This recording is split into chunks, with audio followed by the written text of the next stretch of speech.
vamos a concederle el uso de la palabra a Melania Canales Poma, dirigente de ONAMIAPAP, dirigente de las mujeres, a quien también le concedemos 20 minutos de tiempo. Bien. Allin causa y cachun, llapallaykichita, liu kaipi tarikukunata kunampunchau, kai Congreso Internacional Intercultural nishampi tarikunchik liu.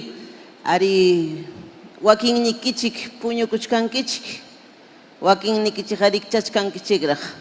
Pero hinapi año hanchike rimasunchik kunampuncho. Ari, ¿no me han entendido? ¿Me han entendido? Bien, bueno, esa es interculturalidad. Estoy hablando en mi idioma, soy del pueblo quechua, soy de la Organización Nacional de Mujeres Indígenas, Andinas y Amazónicas, la presidenta actual. Bien, el día de hoy, pero me gustaría que me escuchen y no se duerman. No voy a ronronear, sino vamos a hablar. Vamos a despertar un poquito, ¿les parece? Bien, hay un tema que nos han invitado para conversar el día de hoy con todos y todas, la aproximación al derecho de la consulta previa en el Perú. Aproximación. Vamos a ver si se aproxima el derecho a la consulta en el Perú. El Perú ha firmado y ha ratificado el convenio 169 de la OIT. Ha entrado en vigencia en 1995. Pero sin embargo, no se hacía ninguna consulta previa. No había consulta previa hasta el 2011. 16 años el convenio 169 firmado y ratificado, no se hacía consulta previa. Después del suceso de Bagua, ustedes recordarán lo que pasó en Bagua. En Bagua, los hermanos se levantaron, los hermanos indígenas amazónicas. A partir de ahí, recién se habla de la ley de consulta. Pero tuvo que haber muertos, tuvo que haber derramamiento de sangre. Y cuando hablamos de Bagua, ha habido hermanos procesados, denunciados, demandados. Pero de parte de los gobernantes no ha habido procesados. No ha habido procesados. Alan García se suicidó. Mercedes Arauz, congresista, premiada. Mercedes Cabanillas, libre, tranquila, feliz. Simón Yeudecimo era premier, feliz, ahí tranquilos. A ellos nunca se le procesó, pero sin embargo a los pueblos indígenas que habían o que estaban reclamando su derecho, sí se los procesó. Esa es la diferencia de poder. Quienes gobiernan, hay una diferencia y hay una desigualdad en ese sentido. Pues bien, en el 2011 ya pues se habla de la reglamentación, inclusive de la ley de consulta. Y por vez primera, después de 16 años, se hace la consulta de la reglamentación, de esa reglamentación de la ley de consulta. Pero ¿qué pasa? Una discusión entre el gobierno y los pueblos indígenas. Y los pueblos indígenas, algunas organizaciones de los pueblos indígenas no estuvimos de acuerdo, pero algunas organizaciones también sí estuvieron de acuerdo en esa reglamentación. Lamentablemente también pasa esas cosas dentro de los pueblos indígenas. Pero sin embargo, se aprueba. Se aprueba, entra en vigencia y bueno, y ahí está la ley, la reglamentación. Hay cosas que no se consultó, pero al momento de la decisión estaban escritas. Hay artículos que no se consultó, que ni siquiera estaba en discusión, pero sin embargo aparece después. Y así continuó esta ley de consulta. Pues bien, entonces, cuando hablamos verdaderamente de la ley de consulta, esta ley de consultas previa, ¿será realmente consulta previa?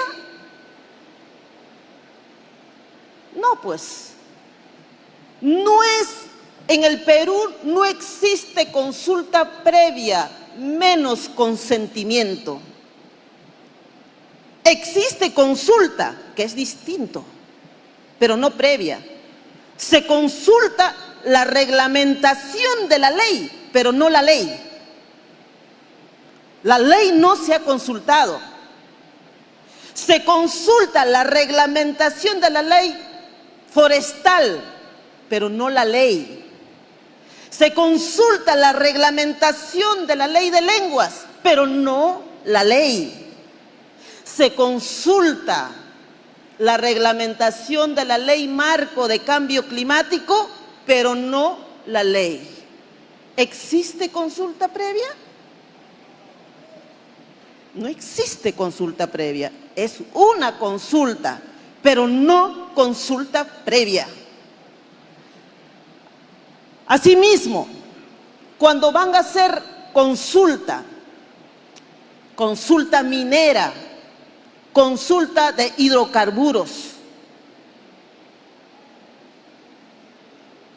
la consulta se da de manera desigual.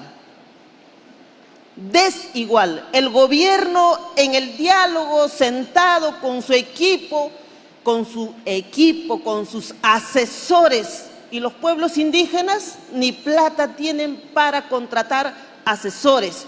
Un diálogo desigual, y el Estado no garantiza un diálogo verdaderamente de igual. Otro tema es el tema cuando se tiene que hablar si es vinculante. Esa ley de consulta en el Perú no es vinculante. Y eso hemos venido cuestionando desde la reglamentación. No es vinculante. Encima, la decisión lo toma el Estado, el consentimiento. Aunque el pueblo indígena diga no al hidrocarburo, no a la minería, el Estado puede decir sí y no le importa. ¿Y para qué se hace consulta si al final el Estado es el que decide? No te garantiza nada.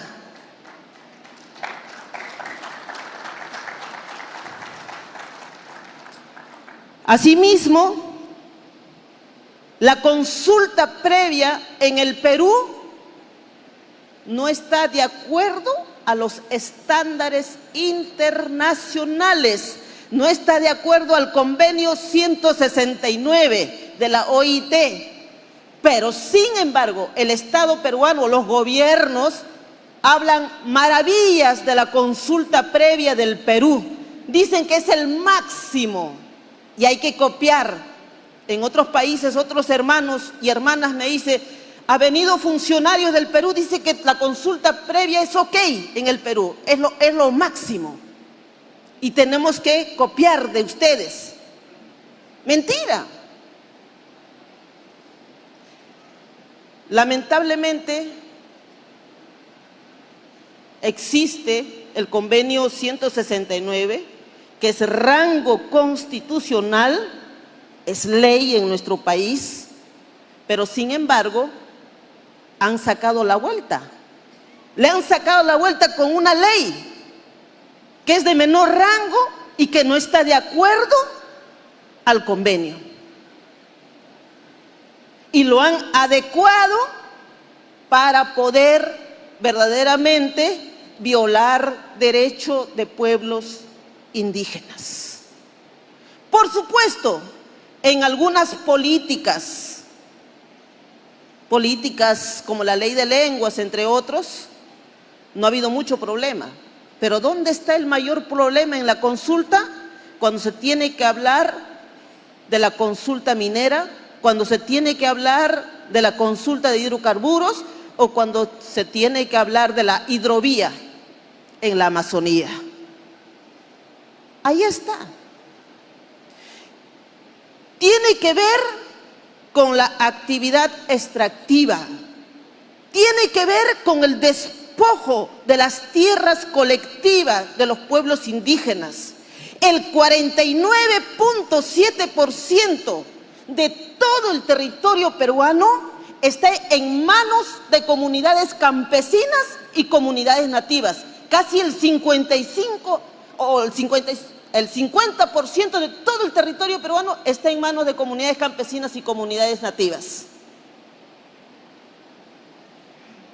Entonces, eso dice, o esa información es según Senaagro, el censo agropecuario del 2012.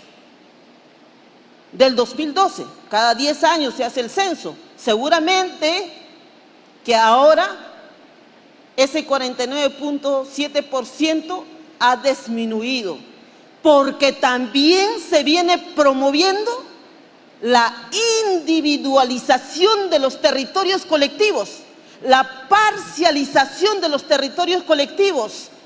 También se viene creando centros poblados, que tiene que ver con el despojo territorial colectivo.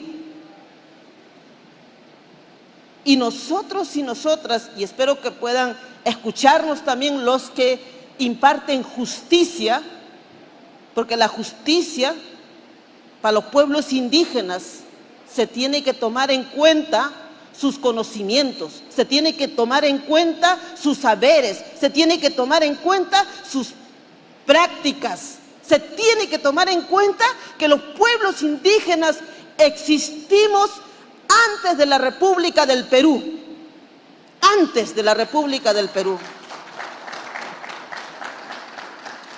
Y se tiene que tomar en cuenta cuando se imparte justicia con los pueblos indígenas esos temas. Y además, tener en cuenta que los pueblos indígenas tenemos nuestra propia forma de justicia. Tenemos nuestra justicia propia, pero siempre nos han dicho, no, pues los pueblos indígenas no saben, los pueblos indígenas son ignorantes, los pueblos indígenas, tu idioma no sirve, tu ropa no sirve, tu comida no sirve nada, y todo lo que venga de afuera es lo mejor. Así que te estamos trayendo desarrollo. Los pueblos indígenas tenemos nuestro propio desarrollo. Los pueblos indígenas no son pobres, no somos pobres. Una cosa es que nos han empobrecido, que es muy distinto.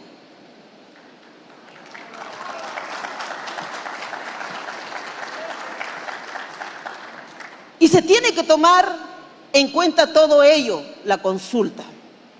Pero una verdadera consulta previa. Es un sueño que tenemos los pueblos indígenas. No sé cuándo llegará concretarse ese sueño. Y solo estamos diciendo que verdaderamente en el Perú, pues, tiene falencias. Nuestra propuesta es volver a revisar la ley de consulta. La ley, no la reglamentación. Queremos que se nos reconozca como pueblos, el pueblo quechua, el pueblo aymara, el pueblo ashánica, el pueblo shipibo, como pueblos, no como poblaciones. En este momento no hay un reconocimiento jurídico a los pueblos indígenas. Ni siquiera el Ministerio de Cultura reconoce o identifica las organizaciones indígenas, pero no a los pueblos indígenas. Hoy por hoy, el ente rector de pueblos indígenas es el Ministerio de Cultura. El Ministerio de Cultura, ente rector, también viola derechos de pueblos indígenas. Hace poco han sacado unos lineamientos en prevención, ¿no?, en el tema de mujeres. Pero dime, solamente tienen la mirada de ellos, solamente tienen la mirada de sus estudiosos, tienen la mirada occidental. ¿Y nuestra mirada dónde está? ¿Nuestros aportes dónde está en ese lineamiento? Y nosotras estamos exigiendo consulta previa a esos lineamientos, siendo Ministerio de Cultura violando derechos de pueblos indígenas. Claro, no existe institucionalidad estatal para pueblos indígenas tampoco en el Perú. Estamos dentro del Ministerio de Cultura, dentro del Viceministerio de Interculturalidad, en una dirección. Antes estábamos en el INDEPA, más o menos tenía rango ministerial, pero lo bajaron. Una ley, ¿no?, lo bajaron ahí con un decreto supremo. Y entonces los pueblos indígenas verdaderamente no tenemos una institucionalidad estatal que pueda fiscalizar, que pueda defender conjuntamente con nosotros, con nosotras, los derechos de los pueblos indígenas. Y bueno, la hora se nos acaba muy rápido, mi estimado, pero bueno. Entonces, cuando hablamos de consulta previa, para terminar, cuando nosotras estamos en nuestra casa, alguien toca la puerta, le abrimos la puerta y la invitamos a pasar a nuestra casa. Eso es consulta previa y consentimiento. Porque te tocan la puerta, te preguntan, tú la invitas a pasar. Pero la consulta previa en el Perú, entran por la ventana, a la fuerza, te obligan, destruyen nuestra madre tierra, destruyen nuestra hábitat, destruyen nuestra medicina y todo. Esa es la consulta previa que actualmente tenemos y tenemos que cambiar. Por lo menos la clase política del Perú tiene que ponerse la mano en el pecho. No somos un país monocultural, somos un país pluricultural y eso la clase política tiene que entender. Muchas gracias.